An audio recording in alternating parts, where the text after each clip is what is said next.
Welcome back to Larry King Live with Mark David Chapman. Mark, will you relive with us those terrible moments for you, for the world, for a lot of people around and in circles close to John Lennon? What happened that night? Well, if you want to pick it up from the night, I was standing there with a gun in my pocket. Knew you were going to shoot him? Sorry? Knew you were going to shoot him? Absolutely. Okay. Tried not to, praying not to, but knowing down deep it was probably going to come to that. Did you know it would be that night? Did you know you would see him again? Yes, I knew that morning, oddly, when I left the hotel, I had some type of premonition that this was the last time I was going to leave my hotel room. I hadn't seen him up to that point. That's what makes it interesting. I wasn't even sure he was in the building. And then I left the hotel room, bought a copy of The Catcher in the Rye, signed it to Holden Caulfield from Holden Caulfield, and wrote underneath that, "This is my statement," underlining the word "this," the emphasis on the word "this." I had planned not to say anything after the shooting. Walked briskly up Central Park West to 72nd Street and began milling around there with the fans that were there, Jude and Jerry, and later a photographer that came there. Okay. And then John came out that day, right? He came out. I was leaning against the gargoyle studded railing and was looking down. I was reading The Catcher in the Rye, and I believe he got into a taxi and disappeared. And then later that day, I had gone to lunch with, I believe, Jude. We came back. With who? With Jude. She was a fan there that was there at the building. And we struck up a conversation about Hawaii, about John Lennon. She'd been there a number of times. And at one point during the day, she had left, and John came back out. I don't remember him going back in from the taxi, but he was obviously back in the building. He was doing an RKO radio special. And he came out of the building, and the photographer that I mentioned earlier, Paul Gorish, he kind of pushed me forward and said, "Here's your chance. You know, you've been waiting all day. You've come from Hawaii to have him sign your album. Go, go." And I was very nervous. And I was right in front of John Lennon there instantly, and I had a black Bic pen, and I said, "John, would you sign my album?" And he said, "Sure." Yoko went and got into the car, and he pushed the button on the pen and started to get it to write. It was a little hard to get to write at first. And then he wrote his name, John Lennon, and then underneath that, 1980. And he looked at me, as I mentioned earlier, he said, "Is that all? Do you want anything else?" And I felt then and now that he knew something subconsciously, that he was looking into the eyes of the person that was going to kill him. Why do you think that? Well, his wife was in the car, the door was open, and he's a busy man. He's going to go to a radio or to his record studio, and he's talking to a nobody, just signed an album for a nobody, and he's asking me, "Is that all I want?" I mean, he's given me the autograph. I don't have a camera on me. What could I give him? I would admit that is a strange thing to say. All right, so he leaves. Yes, he leaves in the car. And what do you do the rest of the day? I stand around like an idiot waiting for him to come back. And what time did he come back? He came back about 10 to 11 at night. Had you eaten dinner? No, I had not. Fear you might have missed him? Probably. Knew you were going to shoot him? Yes.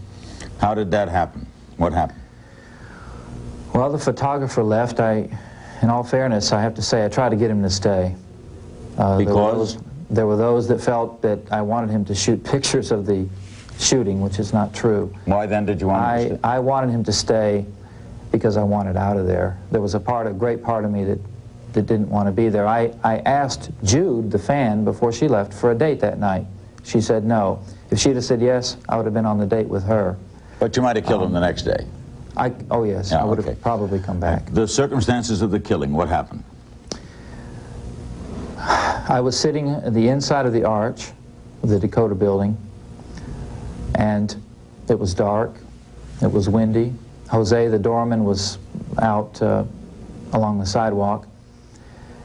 And here's another odd thing that happened. I was at an angle where I could see Central Park West and 72nd, and I see this limousine pull up. And as you know, there's probably hundreds of limousines that turn up Central Park West in the evening. But I knew that was his. And I said, this is it. And I stood up. The limousine pulled up. The door opened. The rear left door opened. Yoko got out. John was far behind, say 20 feet, when he got out. I nodded to Yoko when she walked by me. She nod back? No, she didn't. And I don't mean to be so clinical about this, but I've told it a number of times. I hope you understand. John came out, and he looked at me, and I think he recognized, here's the fella that I signed the album earlier. And he walked past me. I took 5 steps toward the street, turned, withdrew my Charter Arms 38, and fired 5 shots into his back. What, had you shot that weapon before? That weapon, no. I didn't even know if the bullets were going to work. And when they worked, I remember thinking, they're working, they're working. I was worried that the plane in the baggage compartment, the humidity had ruined them.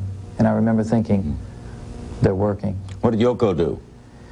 She, naturally, and I can't blame her, she dashed around the stair area. I don't know if it's still there at the Dakota today, but she just, you know, ran for cover, which is what anyone would do. Mm-hmm. John,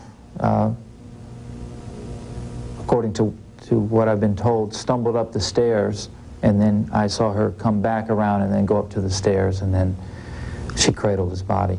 Did she scream? I don't think she screamed, but a few minutes after that, there was just a blood-curdling scream from someone, and it put the hair on the back of my neck straight up. Were you relieved? No. What happened was I was in a... What happened before the shooting, before I pulled the trigger and after, were 2 different scenes in my mind. Before, everything was like dead calm, and I was ready for this to happen. I even heard a voice, my own, inside of me say, do it, do it, do it. You know, here we go. And then afterwards, it was like the film strip broke. I fell in upon myself. I like went into a state of shock. I stood there with the gun hanging limply down on my right side, and Jose the doorman came over, and he's crying, and he's grabbing my arm, and he's shaking my arm, and he shook the gun right out of my hand, which is a very brave thing to do to an armed person. And he kicked the gun across the pavement and had somebody take it away. And I was stunned. I didn't know what to do. I took the Catcher in the Rye out of my pocket. I paced. I tried to read it. I just couldn't wait, Larry, until those police got there. I was just devastated.